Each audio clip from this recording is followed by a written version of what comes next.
This is going to be a pretty serious video in regards of Twoman's death, and I'm going to elaborate further as to why the title does sound pretty immoral. But right after Twoman passed away from a possible OD, which is short for overdose, a lot of the content creators that have broke their silence on Twitter, sharing their experiences with Twoman, with the amount of bonds that he has made that have become abusive with the way that he's been interacting with these people, which explains forward as to why people were making fun of his death and why the title of this video speaks more than 1,000 words. James Key posted this long tweet in his regards with Twoman's death saying, "I can finally say it, Twoman was a rapist and a pedophile. Over the past few years, he tried to murder me multiple times for helping the police and detectives in multiple states to investigate a lot of horrible things he's done. He wanted to take out multiple innocent lives by getting behind the wheel and going head on freeway while being high on illegal drugs. He didn't succeed once as he overdosed before killing anybody, so he tried it again. Despite him trying to murder me and multiple innocent lives, I've been trying to help law enforcement to make sure he's safe, doesn't get hurt, and doesn't harm anybody. Please remember that he's a rapist and a pedophile who continued to prey on the vulnerable even after the police got involved, including a 13-year-old in mental hospital. The tragedy doesn't excuse any of his actions. I will address a lot of stuff when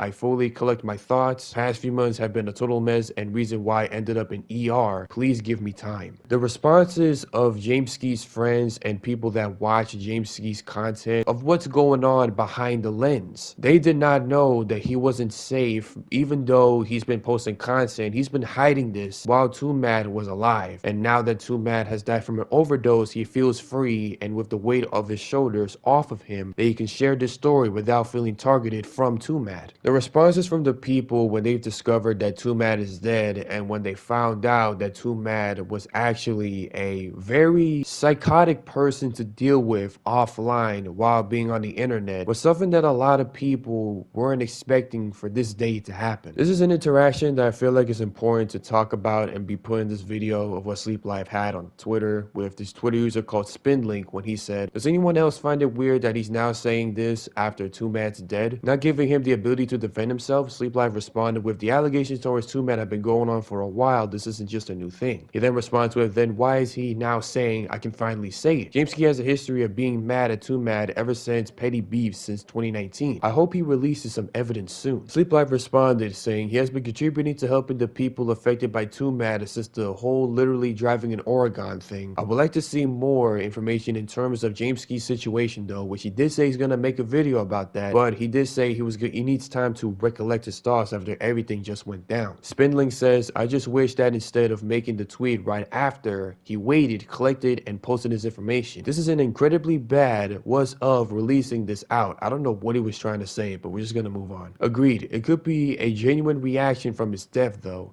I know I'd be in shock in the situation if this was true. Sleep Life put a quote tweet of Rubber Ross in this interaction with Spindlick saying this is not looking good, with Rubber Ross saying this is a lot, but yeah, I witnessed firsthand Twoman's threats on James' life during TwitchCon. He couldn't even go home because he knew his address and was en route to Vegas after threats. He had to use our hotel room to hide out while waiting for law enforcement. Spindlick responds saying, "Oh man, yeah, this definitely adds to the pile, looking real bad right now." Sleep Live added another quote to this interaction with Josh's story with Twoman, with Josh sharing his experience saying, "I can confirm that James has dealt with more in recent years than I could ever possibly imagine. There were several instances where in his life and the life of others were threatened. Genuinely a horrible situation that I would not wish on anyone." Sleep Live quote tweeted another tweet made by Mr. Cat in the interaction with Spinlink, with Mr. Cat saying, "Same, my group and I were staying with James and we had to find other lodging. This whole situation has been a disaster for a long time." It's Yishalot added to the conversation with Keemstar's story with Twoman. "His close friends told me years ago his drug use was the main cause of his horrible behavior. After that, he was accused of multiple sex crimes. I was again told he was on drugs. His weird behavior last year on Twitter, again, drugs. Now he's passed, again, drugs.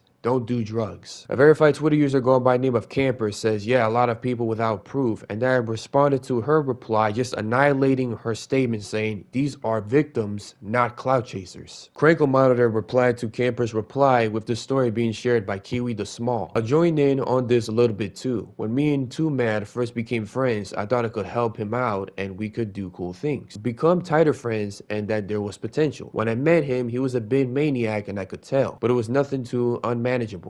He seemed happy and had stuff going on for him. He was on good terms with most people until he wasn't. That slope became slippery very quickly when it became evident that he was a cold-hearted and pedophilic troll. I began to cut ties with our friendship because of this, and he hated it. He hated it so much that he would constantly spam me with disgusting threats about R-wording me with drugs and impregnating me and stealing me from the internet and making me his. He is vulgar with his speech and is disgusting. These messages I'm posting are just to prove how further foul and how much he enjoyed his sexually harassing women. There's lots of victims of harassment from Twoman, but today that stops. If you are a victim of sexual harassment, I will put a timestamp in this video if you want to skip over, if you cannot handle the content being shown with the messages of Twoman that he sent for Kiwi. Feel free to pause and read these texts because mentally I don't have the strength to read all of them for this video. This is also a post that I do want to talk about, and it is important to mention this in this video, where Zuper made this tweet saying, "We are not effing doing this." Etika was a kind, caring person who unfortunately never got the help he needed after he was pushed into a dark place. Twoman was a pedophile and a rapist and an abuser who attempted to kill people. There is no universe where they're comparable. I want to keep you guys in mind that this was a quirky internet troll, that we have a neutral way of just seeing him post videos on the internet. Oh look, here it is, Twoman being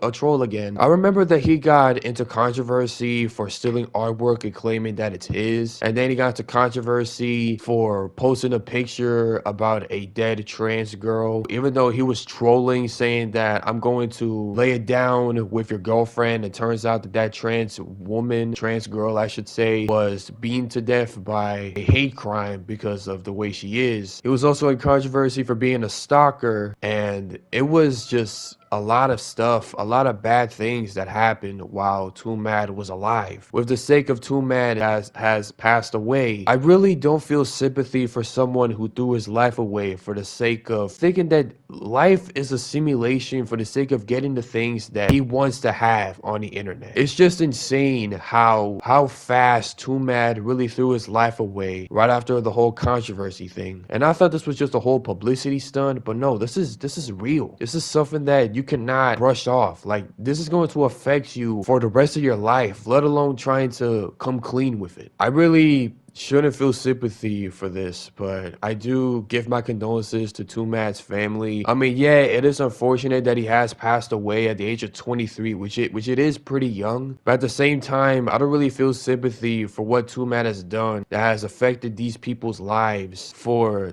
the worst, let alone trying to think that this is his world. I did wanted to meet Twoman, all right? I never had any interactions with Twoman. I never been to the Discord server, but it's just insane how much of a unfortunate circumstance that he has put himself in, where he threw his life away for the sake of thinking that living this kind of life is a game, when really it's not. Anything that you do will have a consequence, and you'll be remembered by it regardless of how many times you try to forget it. So that's gonna be it for today's video. And I'm not going to be posting an outro for the sake of how serious the situation is. I hope that everyone who has unfortunately became a victim of Twoman can recover from the long years of being tortured and just mentally abused from his interactions and bonds that he has unfortunately made with you. This is a psychotic level of stalking. Okay, this damn near might as well be a level of Jeffrey Dahmer. I mean, I know it sounds like a hot take to like compare this, but this is an insane level of psychotic nature from Twoman. I don't think any YouTuber has committed on the internet, as far as I know. With all that being said, I'll be seeing you guys later with another video that hopefully will lighten the mood. That is all of what I gotta say with the situation of Twoman's death.